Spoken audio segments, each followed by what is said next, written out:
and get started. Thank you, Amy, and thank you for all your work with the exhibition. The photos look great. So I kind of dropped a lot of work off, and Amy had to go about sort of organizing it around the big paintings. Yeah, I thought in particular with this exhibition, it would be nice to demonstrate as much as possible the process that goes into making my larger compositions. What I'll try to do here today is just maybe, since the show's up there, I'll just sort of contextualize some of the background, some of my earlier work, and how I, and then kind of land on those paintings that are in the gallery now. Maybe work on a few of them with a little bit more detail in terms of some of their sources and my thoughts about them. But I realize I have an audience here that's really mostly, I'm sure, students, and so the questions become actually fairly good and broad and fundamental in a lot of ways. So, what kinds of work are you going to do, right? What kinds of paintings and drawings are you going to make when you're sort of left to your own devices? What are your interests, and what are the kinds of source material that you begin to develop as part of a daily practice, right? Even, or a weekly practice, a regular practice in your life. And that's what I'll try to, hit on quite a bit here, and how even something as simple as, for me, sketchbook drawing, informal drawing can actually be a wellspring of ideas, and can lead to things that are more and more complex over time, as you kind of commit yourself to them. And so if you guys have questions as I go, I'll sort of, again, go through a bunch of things here. I'll try to keep a decent pace going, at least some time for questions at the end. But also, if you have questions as you go, like, I'll try to remember to say how big things are and stuff like that. So you have some idea, but feel free to chat them or to just ask away. It's okay. I'm going to share my screen here. Moment of truth. Let's see. Share desktop too. And then we will.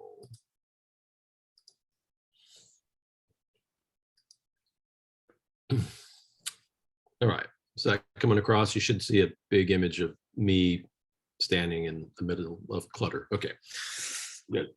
Yeah, so this is a self-portrait. It's actually in a faculty show here on campus currently, and I do a number of self-portraits, and the reasons for that is that I still, as a painter, really feel that part of what I'm doing is sort of mining my own experiences, my own self, in a lot of ways for subject matter.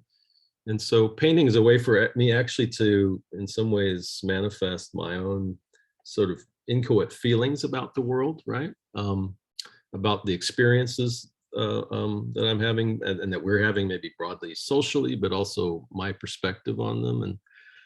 And so I still love this idea of painting in particular being a kind of individual voice in the culture, an individual perspective, and again, a kind of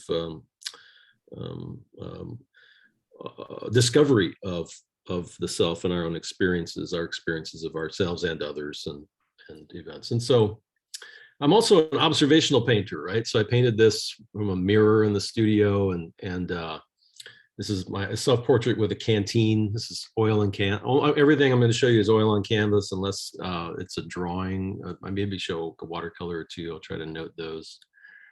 This is about a 4-foot high painting. And so it's sort of in a lineage of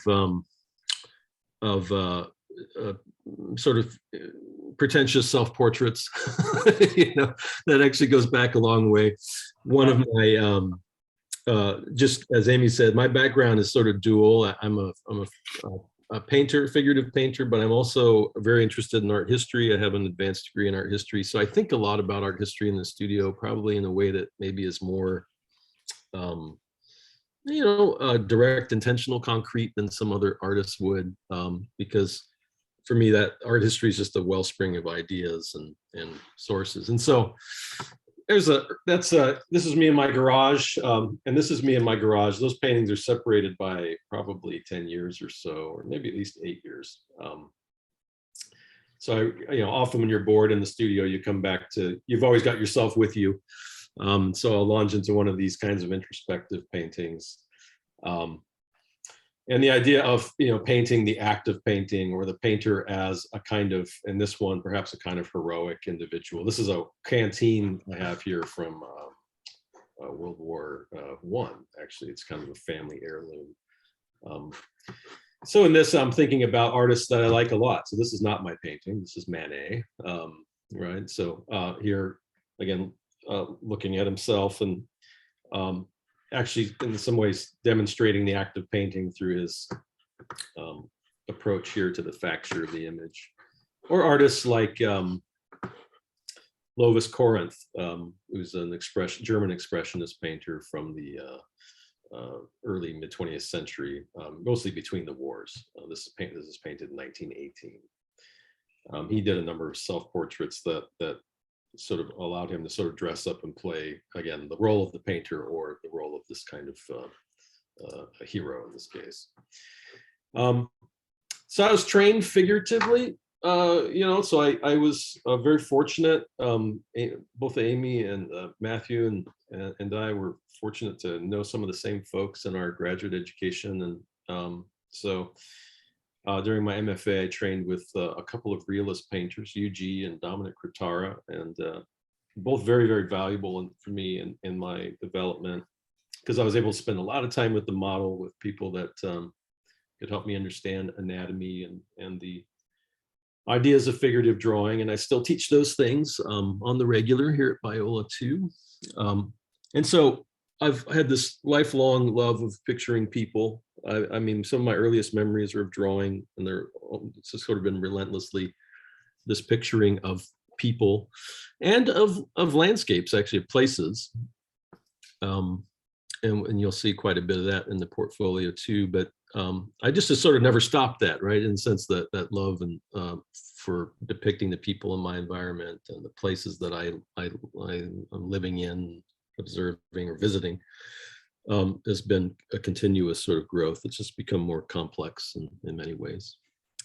And so you do things like this when you're in school, right? You draw and paint from the model, all that kind of stuff to develop your skill and understanding. And so I did quite a bit of that in graduate school, and continue to work with the model whenever I can to better understand anatomy and color and representational painting. I'd also teach, so this is a little drawing I did of my students drawing. I have a model back here and with a guitar. Guitars feature a lot in my work off and on. I'm a guitar player, musician, so I love musical themes. In this case, we had the model dressed as some kind of country situation or something, a cowboy hat with the guitar there. So here's my student doing their best to draw the model there. And I actually, really enjoy and love the idea of sort of passing on this knowledge that I've gained, and being part of a tradition of figurative painting that goes back a very long way and needs to be understood and preserved. And so there's that kind of pedagogical aspect that's in a lot of the work. These are like class studies I'll do from the model, over in short periods of time to demonstrate different ideas, which sometimes in and of themselves become interesting, but they, in this case, just suggest my commitment to observation and my love of looking at things, and I think painting is a sort of a slow way, to look at things relative to other kinds of looking that we do, right? We capture images all the time. These days, we've like miniaturized all of this, the camera stuff to fit them into the corners of our phones, and we can share them. And these are all very quick ways of seeing things. I like that drawing and painting slows me down. It causes me to have to reflect, to be patient, because I think there are many things that you can't size up and understand right away.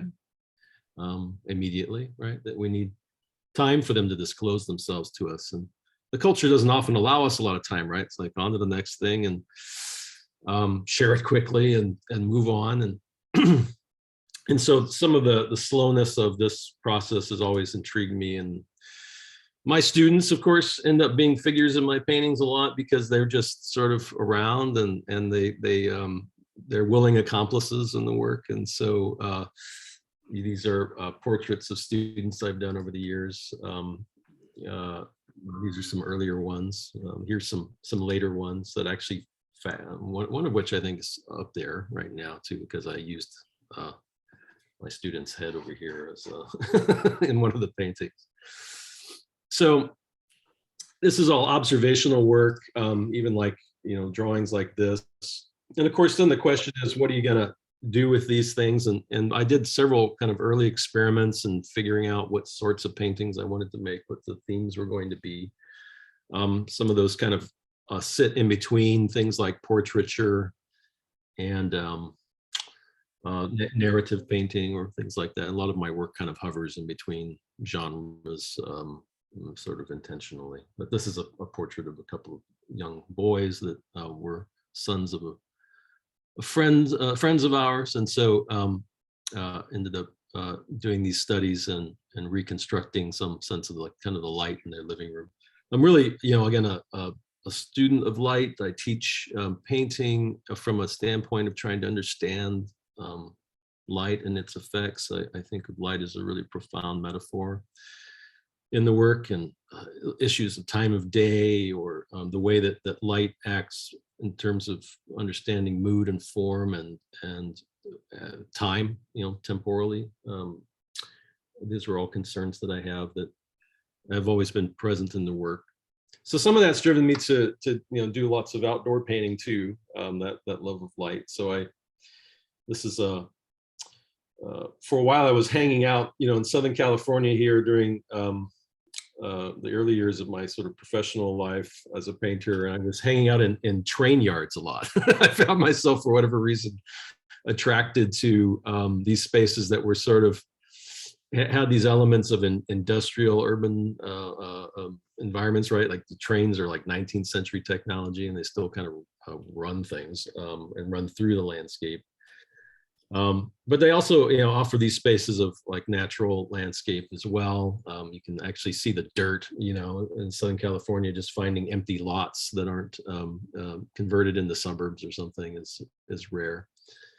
And so I would go out and work a lot on these little paintings here that would, again, allow me to play with ideas of light and this kind of old rusting technology that was still really dominant in the world, despite like the world of cell phones.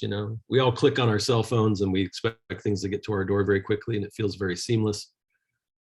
But of course, it's the way it gets there is combustion engines and things like that for the most part, right? There's still this amazing kind of infrastructure. But I was also interested in like the train yard as metaphor. Again, I'm a musician, so I think a lot about poetic ideas. I'm a lover of poetry. I read lots of poetry because it's, again, speech put to rhythm, put to music, right? And thought about, again, trains as a kind of idea of transit, even transit between worlds, right? There's lots of interesting references there. So these things have this weird kind of pensive mood and odd color. They tend to be very dark and moody. I was young, you do really dark, moody things when you're young. So it's cool to do that. Hey, the ground on that painting is pink. Yeah, it's weird, right? Yeah. Was that just the sort of like, I'm going to try this paint and just go out and see what I see? Yeah, good catch. Yeah, I'd like totally forgotten about that till I was just looking at this right here, and I looked at the right edge and thought, oh, what was I doing? Yeah, this is a while ago. But yeah, I was trying a lot of different grounds colors then. So I would do things like intense greens, and this is probably like an alizarin wash or something that dried. Yeah, and so it gives the whole painting this weird funky green color. Yeah, so there's quite a bit of experimentation with color, and I still do in the work, but yeah, Good, Matthew. Yeah. Good eye. It works well with the afternoon light. It does. Yeah. Yeah. It pushes cool and all this. It's interesting. Yeah. And these are smallish paintings. So most of them are under 2 feet or so. And I think most of them are actually, most of these old images are scanned off of color slides. If you can believe it, like talk about ancient technology. Yeah, right. Yeah. When I started all this, we were still using color slides and then scanning them. And so. In the urban environment, did you ever have people bother you? Oh, yeah. Painting? Yeah, yeah. All the time. Everything from like the sheriffs would come and ask me what I was doing. Yeah, you get offered a lot of things when you're hanging out there too, right? There's like you know, the young guys come through and in the groups, and they're smoking weed and they think you're an artist, so you'd like to have some. So yeah, I would actually get lots of fun interactions with folks. Mostly people though would pause because you know, it's such a weird thing to have occurring, somebody painting, right? It's like the police don't know what to do with you because you're just making stuff. You're not doing anything nefarious. And you know, the young gang members don't know what to do with you because they think what you're doing is kind of cool. And so they're coming through too. Yeah, so it was fascinating. I actually end up with lots of conversations. You know, you have you know, teenagers who are like ditching school and they're hanging out there because they don't want to go home, or they're in between spaces. And so I would end up with really interesting conversations about the meaning of life with young people in the middle of painting. So yeah, so you know, I began to think about what to do with these sorts of spaces and to try to interpose figures, and just to show you, like, not, you know, you don't have to start with super complicated stuff. I just began to do simple things like, what happens if I pose this young figure? I think was based on a photograph of myself when I was young. So kind of self-portrait, non-self-portrait here, but what kinds of things, what kind of figures could be in these spaces? What kind of maybe narratives could happen? So you do a lot of experimental work. Most of this is informal, never really even sees the light of day, you know, like I wouldn't necessarily exhibit those things, but there's just a lot of drawing, and there's even drawing from like in the works in the exhibition, a lot of intermediary drawings that I didn't even bring up because it would just be too much for one thing, but a lot of ways that you're working out compositions, thinking about stuff. And so for me, drawing's long just been a way to, again, think, right? In visual, work out ideas. And it's so flexible. You can see behind me right now, I'm actually, if you can see my little vignette here, I'm working on a gouache study. And that's just, I just stand there and think about stuff, try figures out in the space, see what works. And what maybe, you know, has, again, an interesting emotional, psychological sort of thing. Excuse me, I have a question. Can you hear me? Yeah. What, besides oil paints, what other paint mediums are you using? Yeah, so I use watercolor a lot. There's several watercolors in the exhibition over there, so I'm pretty handy with that. I started painting that when I was a kid. Then when I do studies like this, I often work with gouache, which is just opaque watercolor. And that's because it's really flexible. Gouache is like dries fast, and I like drawing with fluid media because it just helps me to sort of process through things a little bit more like fluidly and quickly. So yeah, I use all of those. And then I draw in various materials. Ink, everything from charcoal to ink, lots of things in between. It's a great question. This is not my painting either. This is, I use this because again, I've been constantly thinking about art history as a way of negotiating sort of, you know, what I'm doing to, or helping me to understand what I'm doing as a painter. This is by El Greco. Domenico's Theotokopoulos, his name, right? So he was a wonderful Spanish painter from the 16th century. Very weird painter in some ways. There's a lot of idiosyncrasies with El Greco that I find really interesting. I'm a lover of Spanish painting. traveled to Spain and seen lots of the work. And this is his view and plan of Toledo. Toledo was a town, it was a seat of power in Spain. It's like an old like a military citadel too. There's Roman aqueducts around it. I got a chance to visit it some years ago. This is, and this is actually El Greco's son here. He posed for a bunch of the figures in his paintings, which I've always found interesting because my children feature heavily in my painting. The painting's in kind of a rough state, so it's hard to see everything in it, but this is a view of the city, right, of Toledo. And El Greco actually did these views of a few different views of Toledo, which are kind of well known to us. But then this is a plan of Toledo. So this is actually a little map here, like with an aerial view, right? So I like these two different ways of seeing the thing, right? Which is interesting, a kind of almost like modernist plan view, right? A flat view city. This is more like a traditional landscape view, right? And then there's all this stuff happening in the sky, which apparently is angels and all sorts of spiritual things happening. That a place has all these things going on. It has its sort of physical presence. It has the concepts that are associated with it. It has its spiritual dynamics, right? Like that. Those are all things that painting is concerned with somehow. Which I sort of love that idea of multiple ways of seeing the place and also again interposing this kind of family member in the foreground as a way of like holding this this map. And so, and I think in some ways that's what I was trying to do with some of these paintings. Here's a close-up view here. As I began to think about like these railroad, sorts of spaces, the railroad yards and empty spaces in the Southern California landscape as, spaces that might have a kind of spiritual presence or along with all these physical things. And so I started doing some larger work that brought together kind of enigmatic poses with my figures with these spaces. And they had to do with really kind of ancient stories, right? So the idea of like in the Garden of Eden, there's the tree of the knowledge of good and evil, right? And when Adam and Eve eat from that, the fall of the world occurs. And so this painting is just entitled Fall.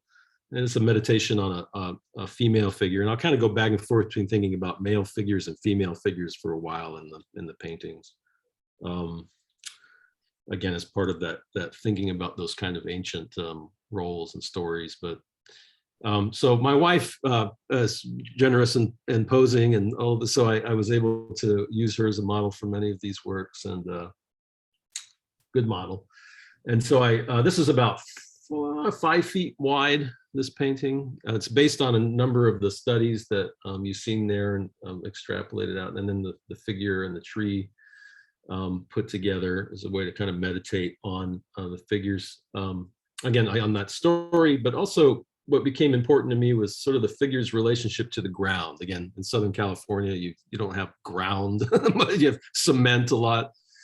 And so the idea that something like the Garden of Eden is like a sacred, a holy place, right? Like certain ground is set aside for like important ritual or different kinds of intensity of meaning. And so I having figures interact with the ground one way or another became a recurring theme, particularly in this group of works. So this is also about 4 by 5 feet. So this is again my railroad tracks, and I was interested in like the walls and the graffiti on the walls. These paintings were very dark and somber. It was kind of a melancholy time for a number of reasons as I look back on it, but even culturally. But the that kind of somberness, and there's this overcastness. You guys have a good fog up in the valley. I saw that when I drove up. That was like profound fog, but we have this sort of marine layer that comes in and creates this kind of June gloom. So I've studied that often in my landscapes and evoked it in some of these works. And so the idea of kind of rituals happening in these places was interesting to me. So a figure here sort of washing or so a cleansing image, perhaps, maybe an anointing image. and some idea of like the water, you know, and the containers in the landscape and such, alluding to those things. I also, you know, began to play with these male figures here too. It's just in this walled garden space. You know, in the Renaissance, there's lots of walled gardens in those paintings. The Annunciation's always happening in some walled garden. So I thought that was, you know, when I was hanging out in these railroad yards, there was lots of sort of citrus trees and things like that hanging over from the suburban homes next to the tracks, and all of this writing on the wall that I couldn't read for the most part, which seemed to me sort of interesting and enigmatic. And there's lots of writing on the walls and ancient stories as well, right? So those were interesting to me. Yeah, so some art historical allusions I began to work with, like this Echeomo, a kind of like a bound figure. I was also, some of these were homages to a painter that I worked with quite a bit, Jim Orphesis, who dealt with the male figure quite a bit, but sort of exploring what figures could be in these spaces and what they meant. That led to some interesting paintings, I think. I'll show you some of them. That this is a very big painting. This is 7 feet wide, I think. And so I was interested in these ladders that were always around there. And the ladder is also a kind of interesting primal image, you know. There's a story in the book of Genesis about Jacob, and he has a vision, a dream of a ladder, and angels are ascending and descending that ladder, right? So thinking about that old Greco some too, right?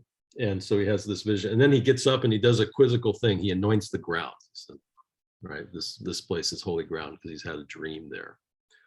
And so I had this figure anointing the ground in some ways, right?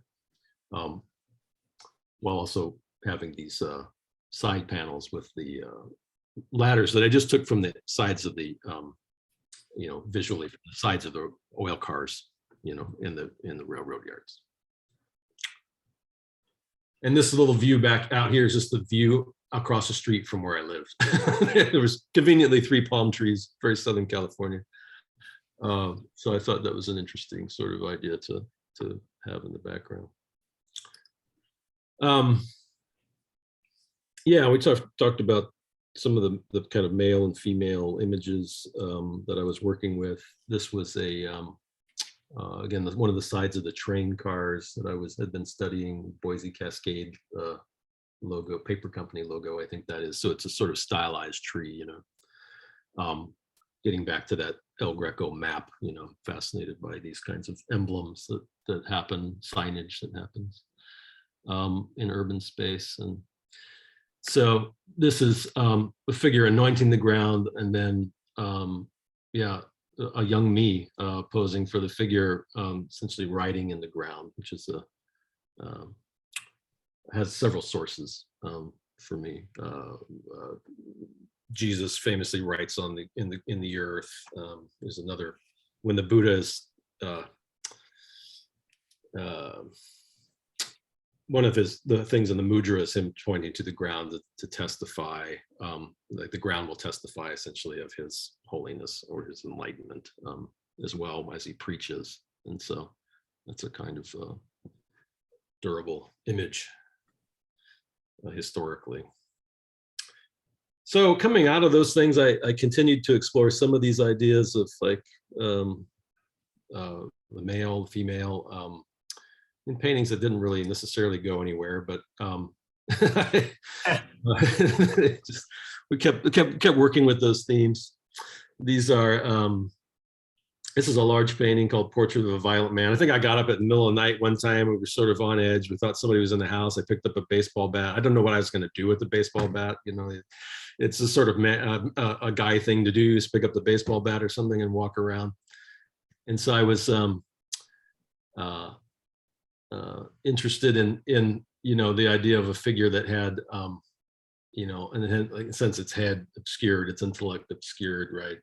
The male body is a kind of space for violence. And so there's some other works that came after that that related to it. This is a study of Leon Spinks, actually, but a boxer, which also suggests a kind of crucifixion or deposition. So these were exploratory works. I'll kind of skip across them a little bit, maybe come back to some of these other themes. The musical themes became more and more interesting to me. So I wanted to begin to combine some of these kind of train space images, some of these, you know, with all of their kind of haunting. I actually moved to Idaho during this time too, taught there for a little while. And so this is a study of a train yard from an overpass in Idaho. And I was working with these blues singers, so images of blues singers that I would just find, research, and do studies of. Something about the image of singing, or the open mouth, of course, which relates to all kinds of art historical stuff, but everything back to like Watteau with all of his guitar players, but you know, even Francis Bacon with his open mouth figures. So I did a couple of paintings that came out of that train yard group that interposed these blues singers with these landscapes. And of course, it's like Edvard Munch's The Scream here or something too, as an obvious sort of source for this. But although that, I mean, that work is, of course, one of the most powerful works of modern art. So, yeah. Hey, Jonathan, there's a question regarding combining mediums. Do you combine different materials together into your work, and how often do you do that if you do? Awesome. Yeah. Yeah, you know, I in my drawings, I'll combine things. You know, I'm a pretty straight ahead oil painter when it comes to painting, meaning I just work that way, a pretty traditional way with the forms. But, you know, here, like I've got some, looks like what, charcoal and some gouache and some other things. So sometimes I'll you know, mix it up, especially in my informal drawing stuff, because it's fun or because it's a mood thing. So yeah, that's a space where I'll do that. When I get into working with oil paint, I pretty much just stick with it. I do over the years, I've developed some ways of working that are helpful. So for example, when I'm laying out a big painting, at the beginning, what I'll do is work in a fast drying oil paint that's very simple, like a warm and cool sort of thing, because I'm not working from the models in that case, so I need to work out a composition. So I'll do that. I just use this stuff called fast matte oil paint. It's pretty nice. It allows me to kind of move things around in the painting, get it right, and then I'll work with kind of normal oil paint on top of that. But that's about the closest I get to that. Great question. Yeah, so I did a couple of these blues singers and some other works that are attached to it, but the idea of having these figures sort of sing over these spaces. This is actually, the background of this is taken from an old, from an archive photograph from Ground Zero. So I was thinking about the idea of lamentation, maybe connected to some of those kind of moody train yard paintings. And so I did this sort of quasi-expressionist painting of that ruined space, right? That sort of wrecked space, which to me suggested, again, like the fall of an ancient city or something. And having, in this case, Leadbelly, I think that is, sing over it was sort of an interesting idea there. So developed a few of those, and then strange things happen in your life, and they often alter the course of your work. This is my wife, painted from life when she's very great with child. So she's pregnant with my first daughter. Yes, she stood there for me, very pregnant. It was like a labor of love, to be sure. You know, she couldn't have been comfortable. It's a little oil on paper study. And so I began to play with some of these themes, you know, even emerging from the idea of having kids and the way that connects to, again, fundamental human stories. So I did a couple of annunciations. So annunciations are art historically is when the angel comes to Mary and says, hey, you're going to have, you're going to have baby Jesus. And she goes, sure. Great. But it's a kind of amazing interaction usually between an angelic figure and then, again, the female body, right? And in this case, I can't ever really paint angels. I'm not, maybe I just haven't worked up to it. It's a common thing to do in the history of figurative painting, but the light is sort of the angel in this case. So I painted a couple of these, which again, kind of sit between, portraits and narrative paintings somehow. Although the Annunciation has always been kind of, in between sort of idea there. And, again, you can see the sort of fruit-bearing trees from the neighborhood there and all of the associations with those things. And my palette kind of got opened up again, which I was grateful for. I started to explore color and light in more direct ways, and my kids became huge subjects in my work. This is a little study based on a photograph that I took of my daughter a few minutes after she was born, my second daughter. So, kids change your life a lot too. And so, I found myself often, spending lots of time there. Try like there's one right there. That's it. Amy's got one there. And just trying to really observe them, and drawing was a way for me of sort of enjoying, this is just watching my youngest daughter sleep, and you can see like the hands in multiple places and all of that. So themes of family become really central in the work, and actually just because these new people and bodies were in my world, I began to paint them quite a bit. This is a study. I actually managed to get them to sit still for a few minutes and eat separately, so I could paint them at the kitchen table. Yeah.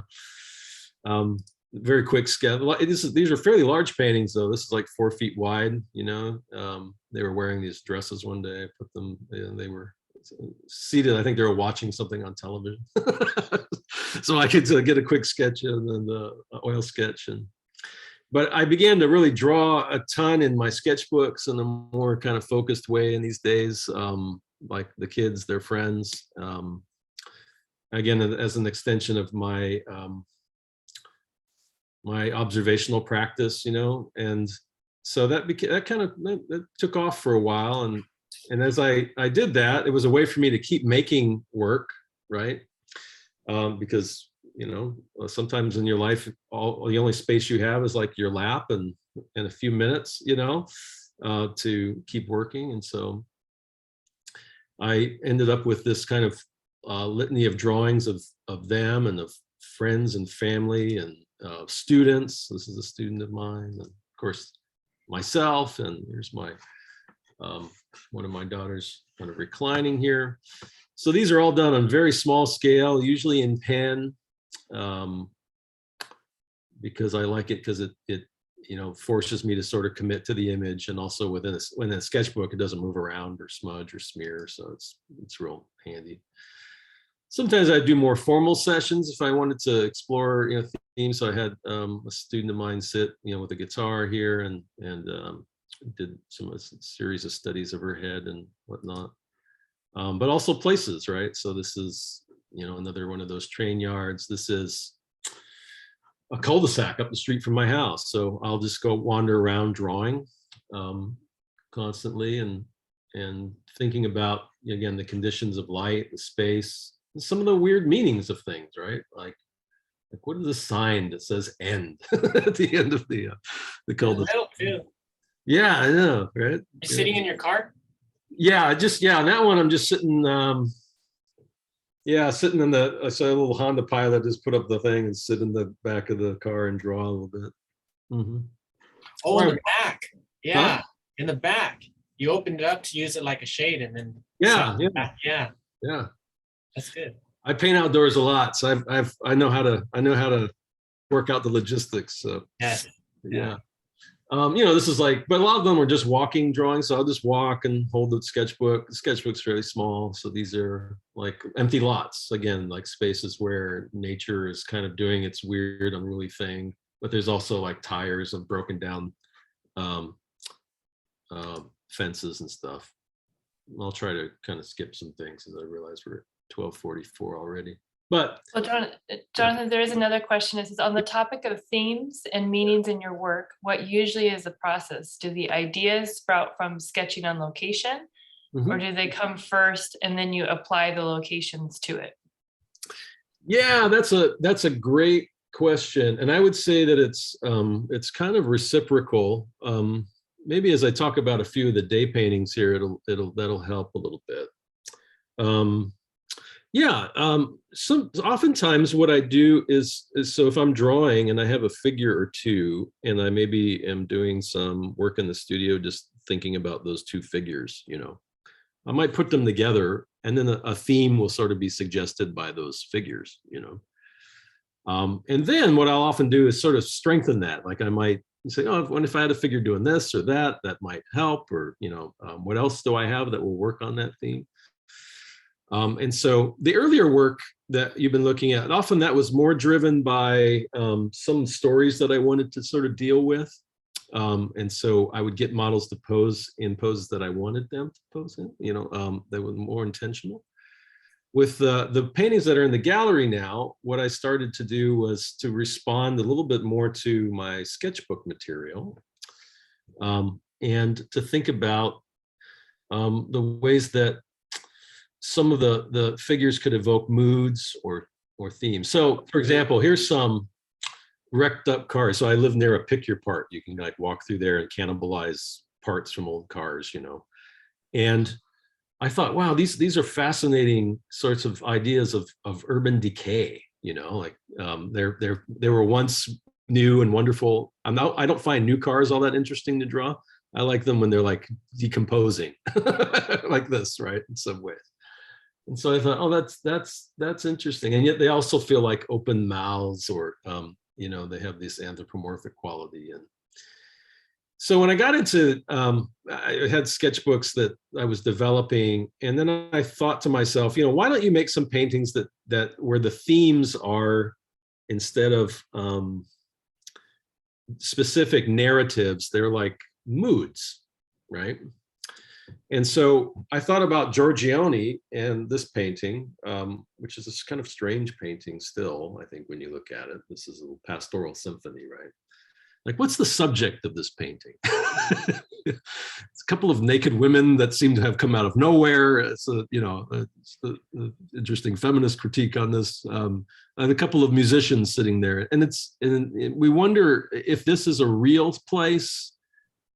It seems to have some very specific things going on in it, like the little town, the city in the background, some of the buildings there, the time of day, the trees, and yet it's not anything real, right? It's title, it's pastoral. It hovers somewhere between this world and some world of mood and painting, and maybe mood and music in particular that is meaningful there. So that I thought, what if I made some paintings that really just are about some of those sorts of things, but using, instead of Giorgione's pastoral space, using my own funky spaces. And so I started doing paintings like this. This is a response to that Giorgione. It's called Trash Day Recital. And you can see some of the wrecked cars and things like that. And the idea here was to try to make a painting that, though it relied on the kind of stuff of everyday life, created a space that was in some ways more about mood, or maybe the ineffable feelings of music and through color, right?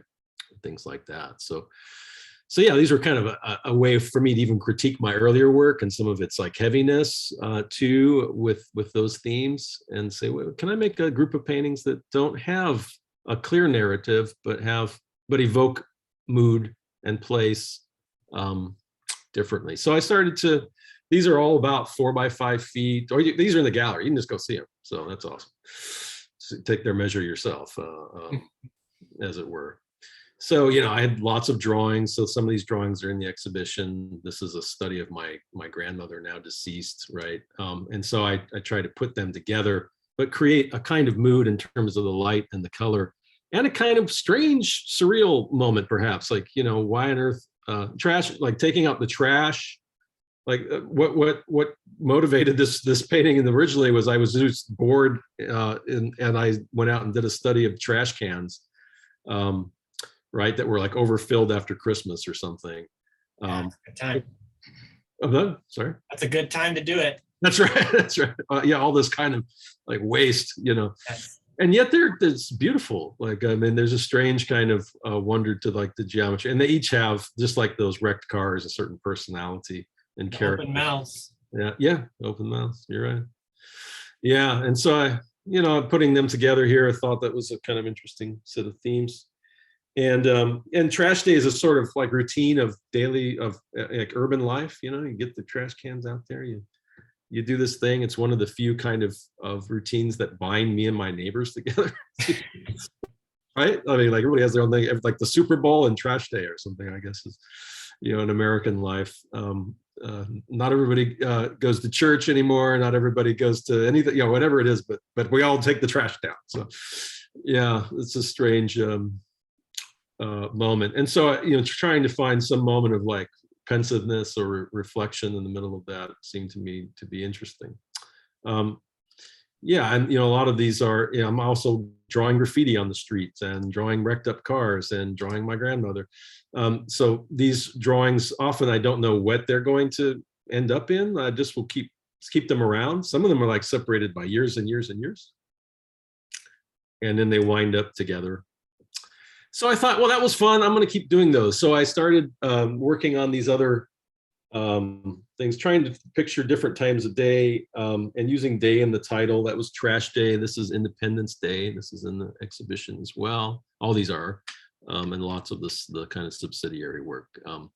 So again, having my daughters in this junkyard space that I was interested in, and kind of 4th of July idea. I actually went out and tried to paint fireworks, which is not really that easy, as it turns out. You know, just ask Whistler, I guess. He did pretty well with that. But and so, you know, in this case, like this is like the wrong side of the fireworks. I used to live near Disneyland, so I think these are Disneyland fireworks.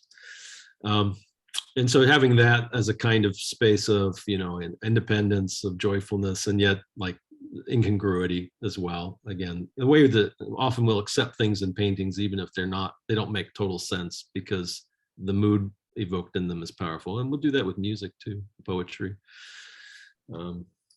Yeah. So then I kept working on these. This is called Birthday. And so I got the idea for a kind of painting that I was used to putting lots of things in the centers of paintings in my old work. And so I thought, let me make one that doesn't have anything in the middle. And yet it ended up with something in the middle. But yeah, so there's a kind of interesting bifurcation here of the evacuation of the center and these groups on each side. So these are little, based on a bunch of different drawings and a couple of photographs. This is a photograph of my wife on her birthday when she was about 5 with this balloon. And then I had an opportunity, you know, to create some studies here from photographs of a niece of mine who was born too early. She was born at like 20 weeks, so she couldn't survive outside the womb.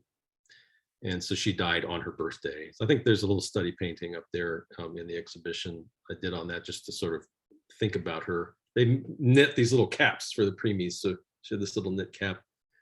And so having her sort of ascend here, this wasn't a part of the initial composition at all. I kind of had the idea of her putting her in here, but I ended up having to add another canvas.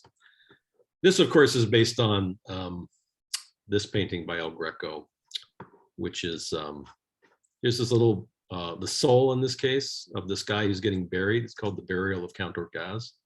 He's getting buried down here, and there's, I think, St. Paul and St. Augustine have shown up miraculously to help bury him.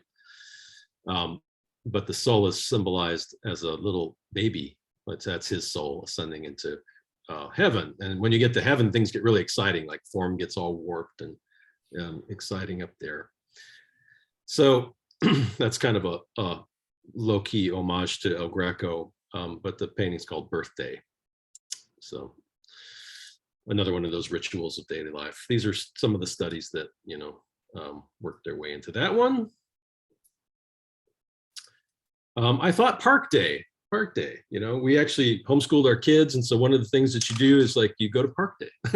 There's a thing called Park Day, where you go to the park and you hang out with other kids. And that was fun. And so I thought, well, let me create a painting set in the park, but with a sort of, you know, pensive mood. And so I brought together a number of my figures in the drawings to create this study here. It never rains in LA, but this is one, Amy. I was searching forever to try to find this thing, this little study I did, and I could not find it when I was getting ready for our exhibition. So this is a mystery. I don't know where it is. I don't know who had this painting currently, but so this is, you know, this figure here.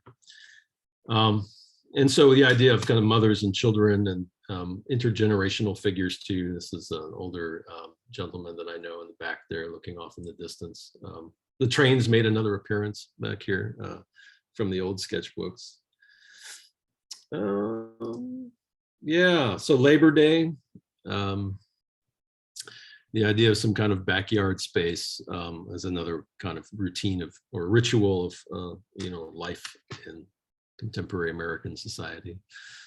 There I am back there at the top. Dogs begin to come into the paintings too, as other kind of familial figures in some ways. So there's these units of people, I mean, often densely bunched in these paintings, very shallow spaces that I'm working with. And that just allows me to sort of build the paintings out of the figures and also the think about these kind of subtle overlapping relationships between them. Of course, in the COVID time, like when we're all wearing masks and supposed to be far apart, these paintings have become a sort of a relief for me in some ways to contemplate all this togetherness. And yet the figures are not often interacting with each other. So it's probably some like Edward Hopper influence there. Yeah. Yeah, that are together and not together at the same time. But that's like, that's life, isn't it? Let's see, where am I? Oh yeah, and then so I think the sixth one here is the holiday. So I decided to work on an interior, give myself that problem, interior, exterior. So constructed this idea of the space there. You guys can go look at the painting and judge if I accomplished it okay. This is you know, again, a view of kind of suburban streets here, but you know, again, these celebrations that bind us together in some ways culturally, right? As well. This is actually a portrait of a teacher and friend that both Amy and Matthew know, Dominic Kurtara, who passed away while I was making this painting. So I interrupted the flow of the painting and just put him in there and then tried to figure out how to reconcile the rest of it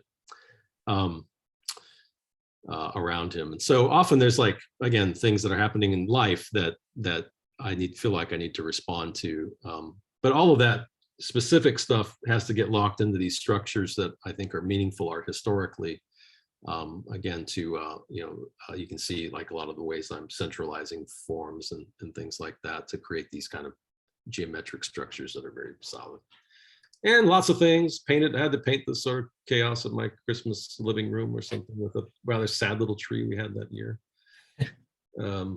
This is called Sabbath Day. It's the last one. This actually, the genesis for this was a portrait study I did of a student of mine who was pregnant. And so she came to the garage and sat for me, and that study is there. So I did that in about 2 hours or so. And then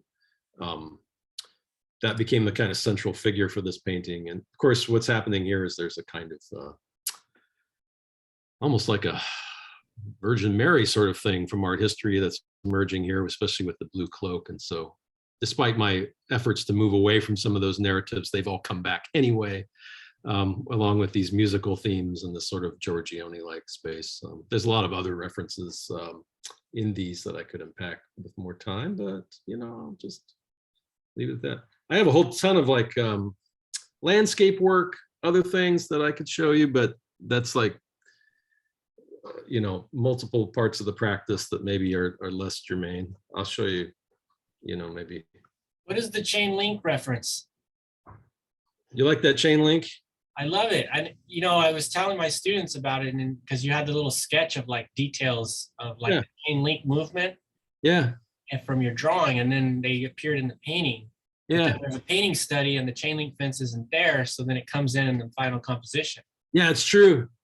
That's true. Yeah, and I did that study, and I was like, okay, that's cool. And then I blew it up, and I was like, man, the background's just not. There's not quite enough happening on the left side of the painting because the right side became more engaged. And so, yeah, then I went and studied. I hate chain link fences. I've painted them numerous times. I can't stand them as objects or visual, or like from a painting standpoint, they're really problematic.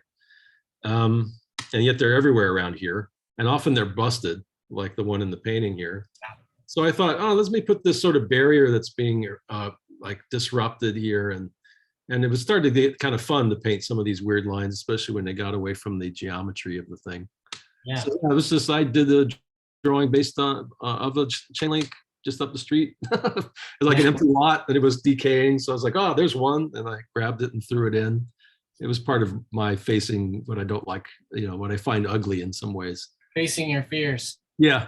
Yeah, and thinking about, again, like wrecked cars, dilapidated fences, like these things are ugly in some ways, like industrial cast-offs or whatever, or parts of just this environment. But and yet, when they begin to age, they have a certain character, right?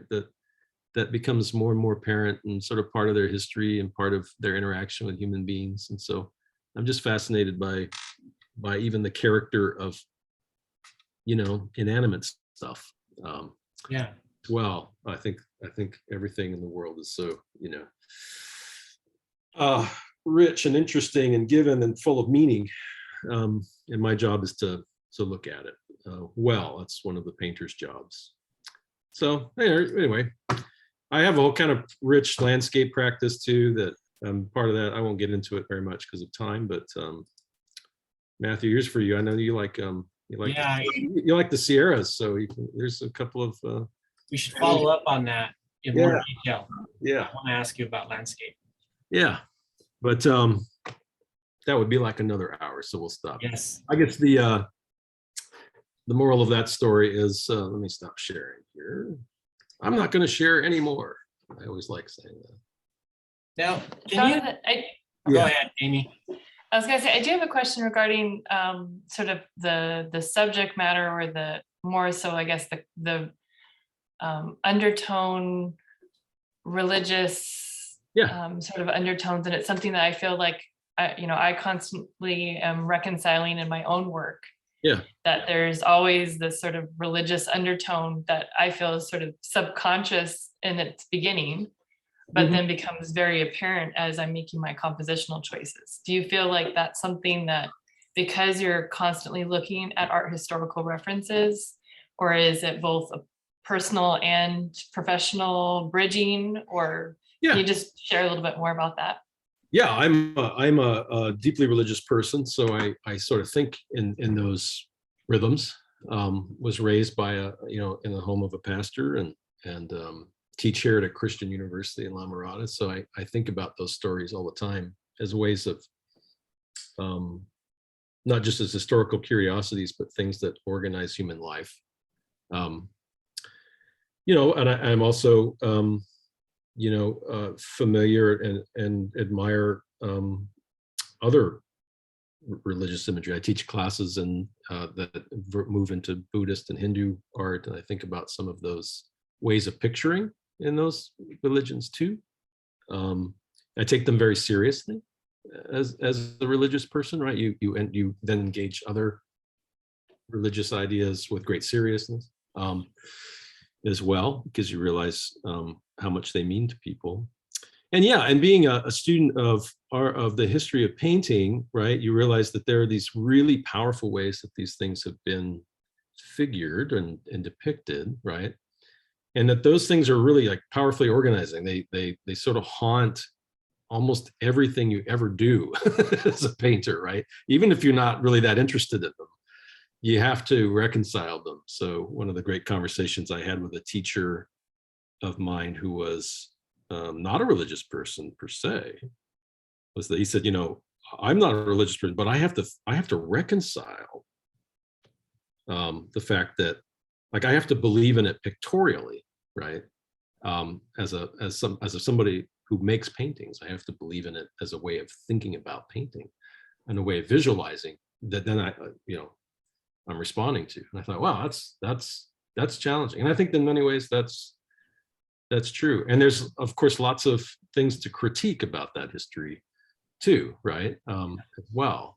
So it's not simply extending that, and for me, part of the project's been to be like, what do these rhythms and ways of picturing have to do with my contemporary life in like unincorporated Whittier in Southern California, right? Like one of the core questions has been, is anything around me actually holy, right? Like, is that a way of thinking that, even when you see it occur in the stories, and I've referenced like stories in the Bible, there's Buddhist stories. When I see it happen there is like, does that actually like make sense here, right? Or what if it does? And so the painting's been an exploration of that very intentionally, and I can't sort of get away from it. So that's one of those, sort of how you're formed kinds of things too. And we're all, we have different experiences growing up. We all have different ways we're formed that will become kind of central concerns in the work that I think often are inescapable. I think that's beautiful. Like, I think it means like everybody has something to offer, just by being born. Where do Spanish painting techniques appear in your work? Oh, that's great. Yeah, I was about to get to, so I actually wrote a Spanish painting is like a rich and varied history. I wrote a master's thesis on a guy named Joaquin Sorolla, who was a Spanish painter who lived from 1863 to 1923. So he's like the Spanish John Singer Sargent. So I've absorbed a lot of ideas from his work because I looked at so much of it for so long. So in particular, my landscapes are fairly directly influenced by him, among other things. A lot of Asian painting influences my landscapes too. But and then I think early on, particularly those earlier works with their kind of dark palettes and whatnot, like those are all very Spanish. They're very limited palettes. The Spaniards tend to work it with a more limited palette with more intense grounds. And they also had the kind of earthen quality to the work. So I admire like Giuseppe de Ribera a great deal. And Giuseppe de Ribera could feel a real form so powerfully that like when a figure levitates in the Giuseppe de Ribera, it is something, because it's like 300 pounds of levitation or something. So him, Velázquez is always around there. So I always, when I'm painting a portrait, I think if I could have some of the humanity of a Velázquez, so there's a lot of technique things, but then there's also just the kind of connection to some of that painting, the sort of ethos of those paintings that I think about a lot. Well, great question. Other questions? Anything else? I know we're a little over time, but I'm okay if you are. All right, on behalf of my students, I'll ask this question because they are asked to address this in some way.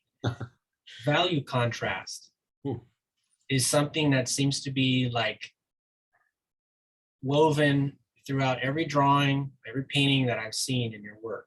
Like that seems to be something that you're always like very aware of, and it has to appear in there somewhere, right? So what's going on there?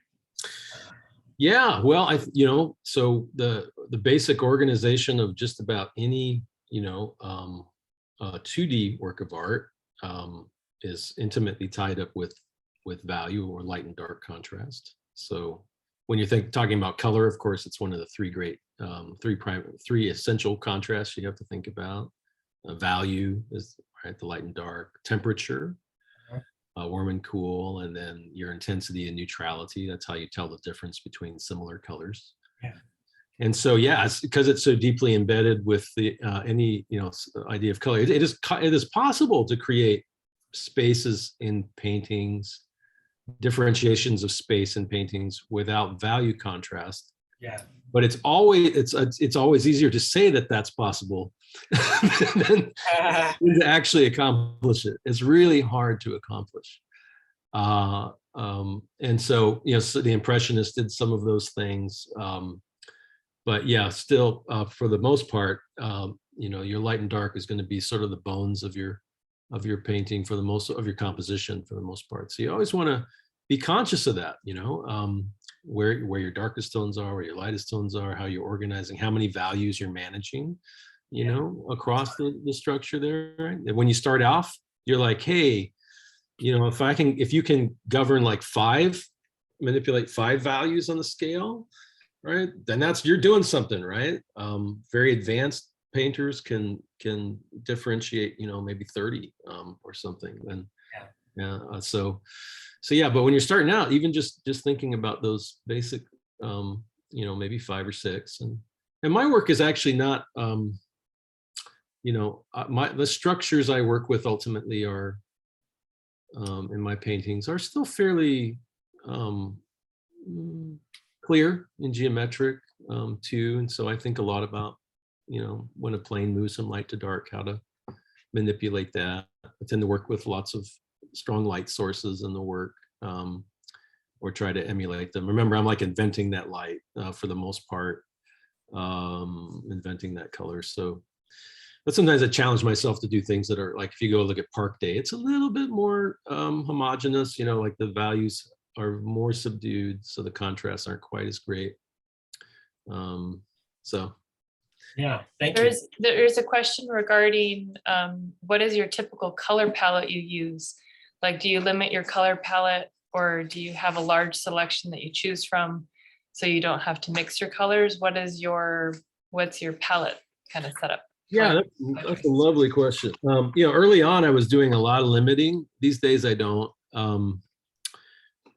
So I work with, and I have my students work with a palette that's actually fairly similar. I have a few things I throw in. You can waste a lot of money on buying paint that's got a bunch of pigments mixed in it, when you should just buy single pigments and mix them yourself.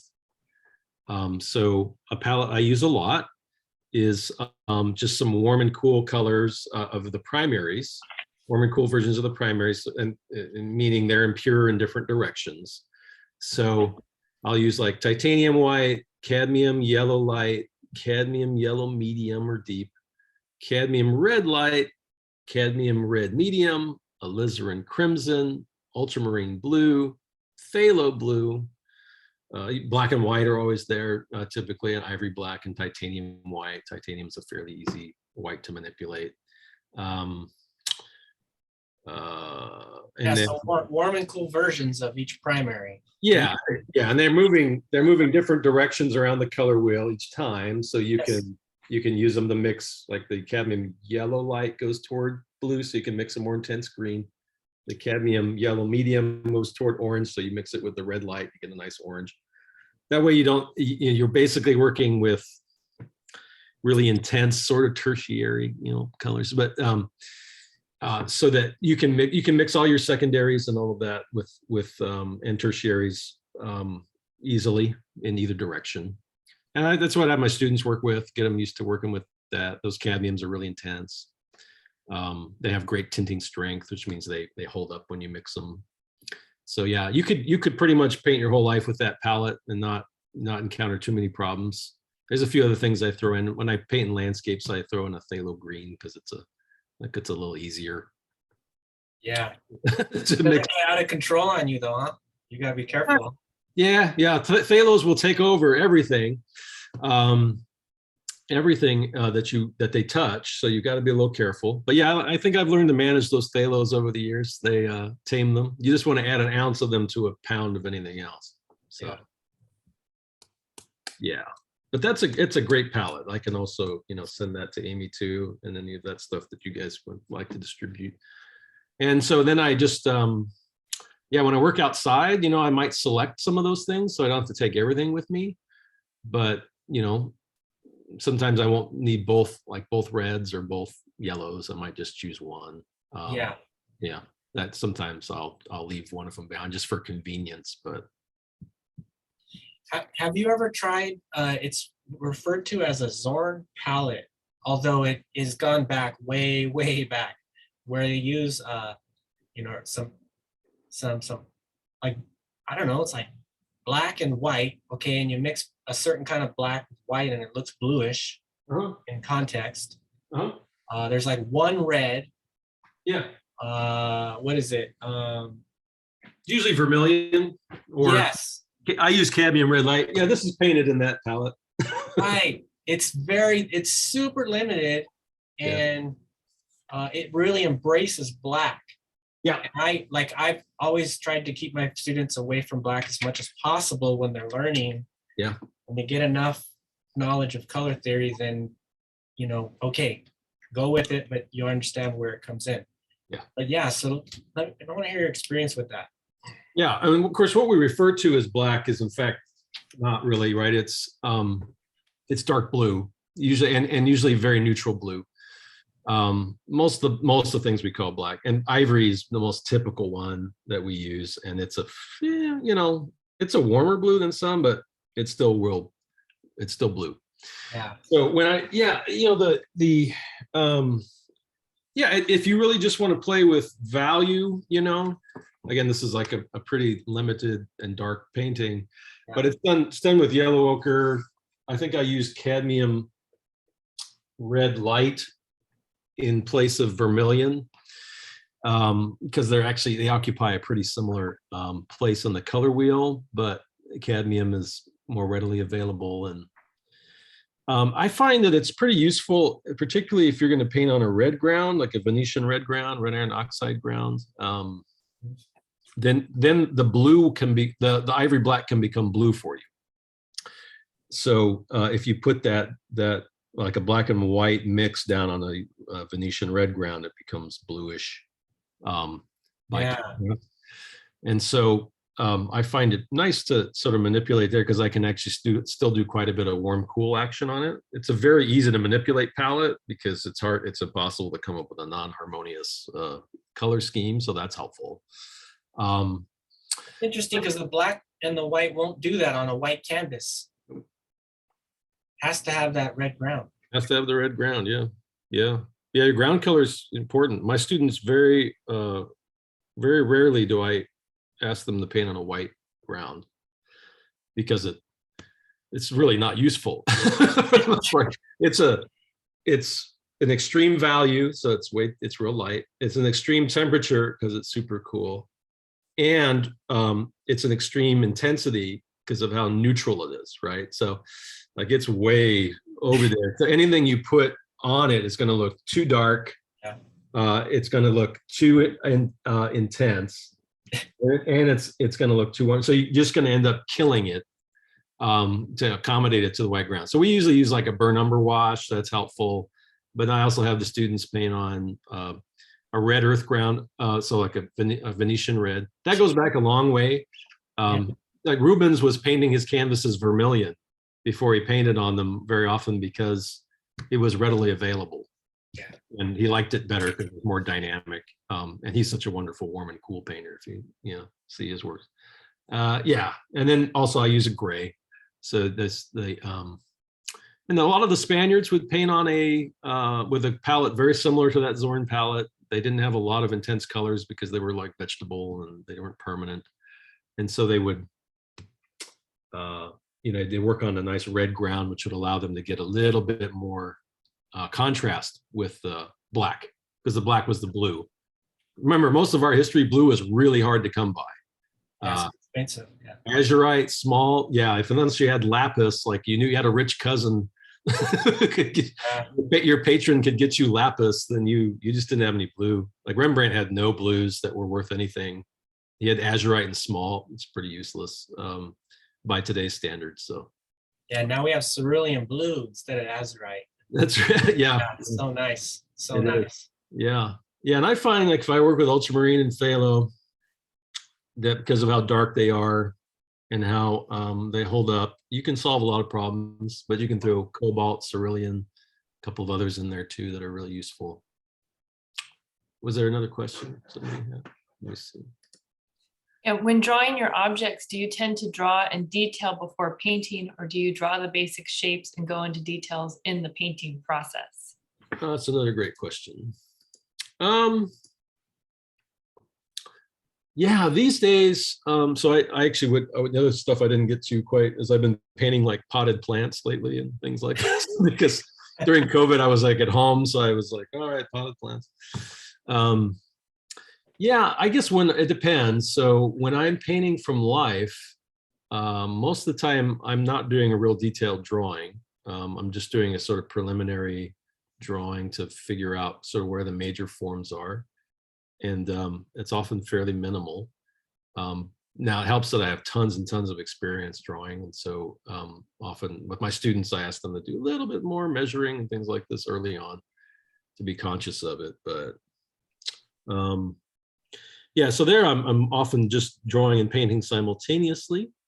When I do the big compositions, like are in the exhibition there's a lot of underpainting. So I'm actually doing some painting there to try to realize the forms in like a basic warm and cool. It's like I use a black, a white, and a red earth in the fast dry paints, and that allows me to render forms a little bit more. Now I end up overpainting them quite a bit, but it does allow me to, that's more about just, it's easier for me to move a figure if I haven't wasted the time painting the whole thing in the color, right? So that's a little more about convenience and kind of time saving as an intermediate thing. But yeah, my painting process is mostly fairly direct.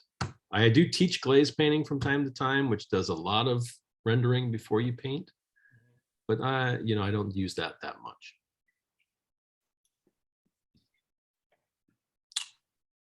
How often do you, let's see, what was the last one? Let's see, typical color palette. What's a suggestion or advice you have for college students about their art that you wish you knew in college? Oh, gracious. I guess really it's, it's okay to start with things that are pretty humble, right? And just to investigate them and ask the next question and the next question about them, I think I was sort of like trying to do some things that felt really important or something like that in undergrad. Of course, that's just sort of like my personality or whatever, but I think in retrospect, it's like, hey, just focus on building your fundamental skills, right? Especially in college, like never be afraid, as Ben Shan says, to learn to draw or paint better than you do now. Like that's never going to harm you if you know how to do more. So gain those skills. You can always simplify. You can always move away from the complex form. So whenever you get a chance to like really put yourself to something, studying complex form through observation, things like this, drawing the model, painting still life, even humble things like that. Really important that you sort of commit yourself to that, because that will give you a grammar, for the work you want to do. And then the other is, just start with humble things and move from there. Start with the things you love, the things you want to look at, things that excite you, and let the work grow naturally from there, because it will.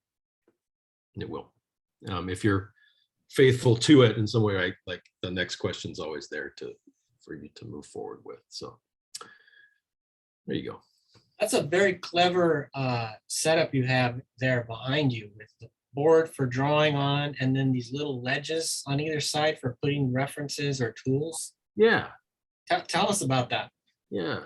So I've been kind of, moving into I have a nice big office here at school, which is fun. So I have an easel over here. You can see a red ground canvas. Yeah. This is just a set of slats I put in with a level. And then I actually have little, French hangers on the back. So they just set into each other. Yeah. So the board has one, so I can raise it or lower it. Oh, yeah. Onto those, Okay. yeah, each one's like a foot apart. So if I'm working on something fairly big, I can change its position without having to have a big easel occupy the space because the Yes. office is too narrow. And then I just have a big panel that I've screwed through the back of into these panels that I've been joining together there. But you could use it just like a drawing board, tack paper to it or something like that too. So yeah, it's nice because I can sometimes end up with like half an hour or something in here between meetings or whatever. I can just turn around and work for a little bit, think, and advance my cause. So I have to figure out ways because of between being a family man and being a chair of an art department and teaching to integrate my work into my life wherever I can to make it possible to do more. So yeah, that's kind of fun, but it's real simple. If you just have a wall and you don't want a big easel taking up space, that's a pretty nice little solution. You can even just put the French hanger in the back of your canvas and raise it or lower it. Yeah.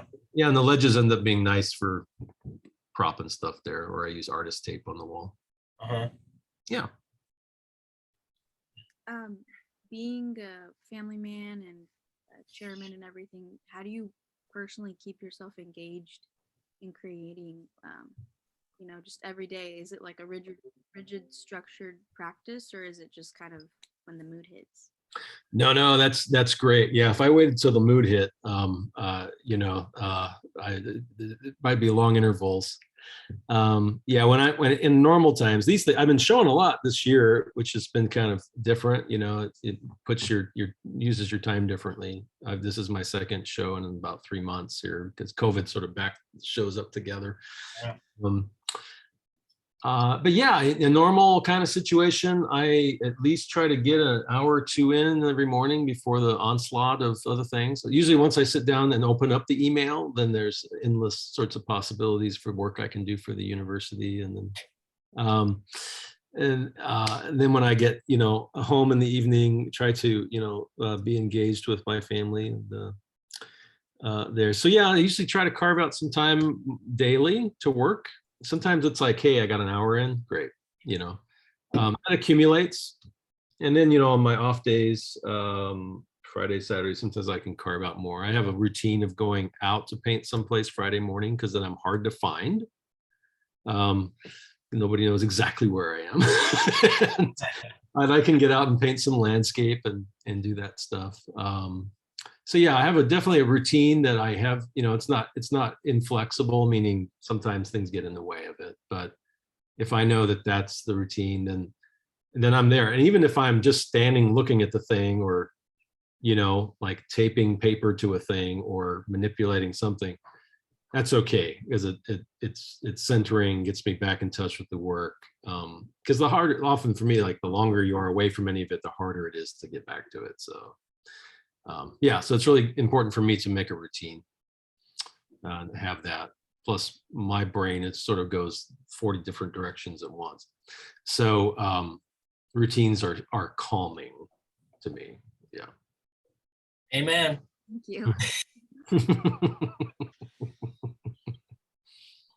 That was a great question, actually. Yeah. Yes. Hey guys, I'm probably gonna have to pop off here. I think I have a 1:30, but Yeah. Well, thank you so much for your time and for sharing so much of your practice with us, not just with the exhibition, but all the work that you showed here today. And for those that are still on that haven't seen the show in person yet, please do come by the gallery to check it out. I put information in the chat, and then I'm sure with your instructors putting stuff in our online classrooms, information is available too. There's a recording of this, so you will be able to watch it again and our references if you need to for whatever given assignment you've been assigned for, whether it's extra credit or for full credit, depending on your instructor. Well, thanks so much, Jonathan. Have a wonderful rest of your day, and thanks everybody for joining in.